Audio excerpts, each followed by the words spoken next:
I told you that you do not need IELTS to move to New Zealand, whether you're from Ghana, Nigeria, other countries in Africa, you can actually move to New Zealand without writing the IELTS examination. In this video, I'm going to walk you through the exact conditions you must meet, and I would also be sharing some crucial points to help with your preparation so that you don't only apply, but you actually get accepted. Now, this is the exact same method we use at OceanEd to help our students get admissions very fast. And trust me, you do not want to miss this. A student we worked with at OceanEd got admission to study a master's of software engineering at the University of Otago, and he did not need to write the IELTS. And it's not just Otago. A lot of other universities in New Zealand actually have alternatives to the IELTS exam or completely waive it for African students, especially African students from English-speaking countries. But you absolutely need to meet some certain conditions and follow the steps I'm going to show you in this video. New Zealand has become a very popular destination amongst African students, and honestly, why not? It is one of the safest countries in the world. The quality of education is world-class, and English language is an official language, so there is no language barrier. New Zealand has very low international student competition, and many students get post-study work visas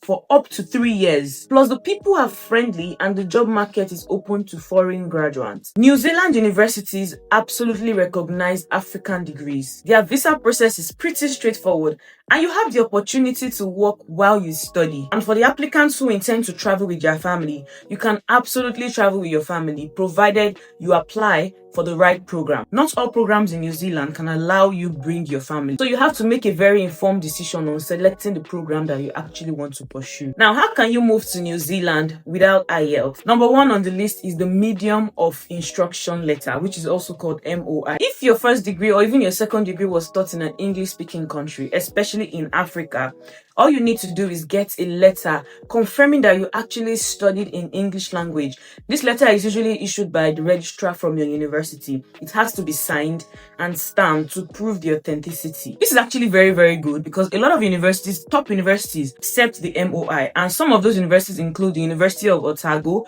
University of Auckland, we have Victoria Wellington University, and we have the Auckland University of Technology, as well as other universities. Number two, you can actually use alternative IELTS examinations. For example, Duolingo. A lot of universities in New Zealand accept students who write Duolingo. And Duolingo is pretty convenient. All you simply need to do is use the app.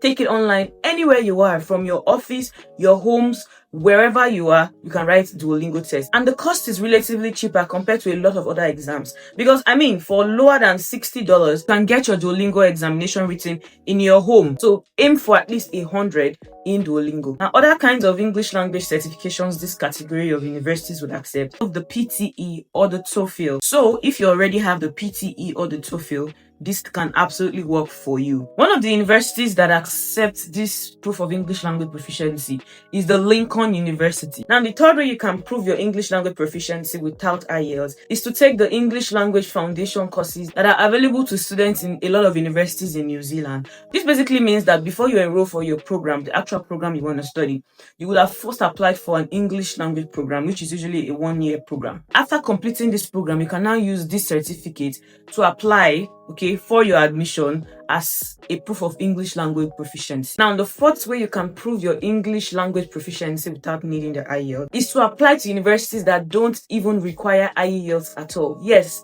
there are some universities that completely waive IELTS for some African applicants, provided you meet other criteria. And that university is the Victoria University of Wellington. If you check the website of this university carefully, scrolling down to the English language requirements, and you filter by your specific country in Africa, it could be Nigeria, Ghana, or any other country that speaks English language officially, you would see that no English language test is required. And the fifth way you can prove your English language proficiency without actually using the IELTS is to have studied in a native English speaking country. Take, for example, you studied in the UK, in Australia, in Ireland, or even in Canada or US. Then the IELTS examination can absolutely be waived for you, provided that you know the right schools to apply to. Every school has their different requirements, so make sure that you're careful with selection so you don't make mistakes. Now that we've covered all of that, let's move on to talking about how you can absolutely prepare your application to make make sure that you get accepted into New Zealand universities.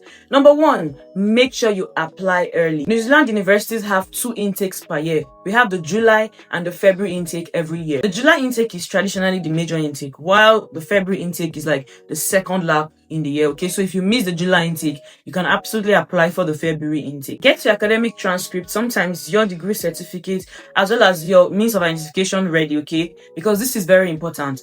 Also, make sure that all your major documents are certified. What does it mean, certify a document? A lot of people get confused about what certification of documents is, but let me tell you, certification of documents is not the same as authentication, and is also not the same as legalization. Okay, the process of certifying your documents involves visiting a notary public.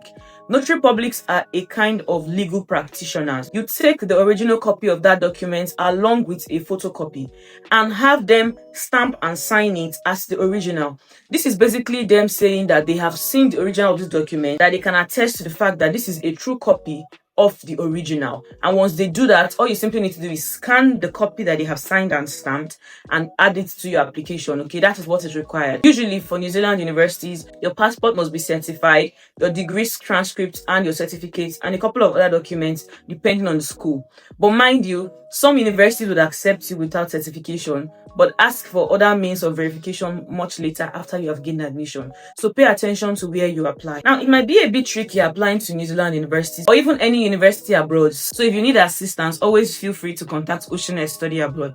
I would always leave the links in the description, or you can send an email to the email address on your screen right now. Now, scan your documents properly, okay? Don't just scan your documents carelessly and have like some parts of it missing or cut out. Scan your documents carefully. Go to a cyber cafe and have it properly scanned. And if you have a scanner at home, perfect. Scan them, turn them to PDF copies and use them for your application. And before I conclude this video, it is important you know that there are exceptions to these rules.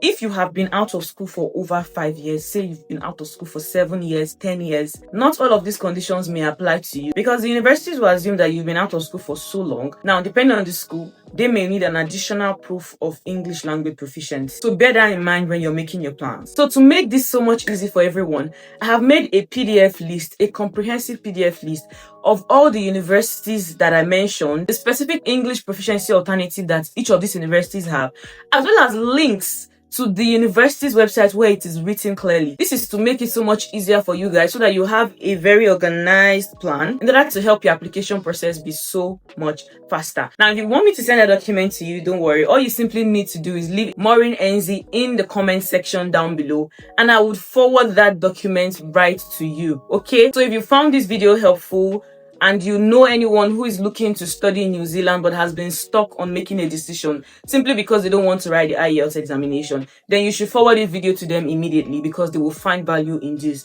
And of course, if you love this, give this video a big thumbs up. Subscribe to my channel, okay? Join this amazing community, because I post a video every single week. And don't forget to turn on the notification bell icon, and I will see you guys in my next video. Stay kind and stay blessed. Bye!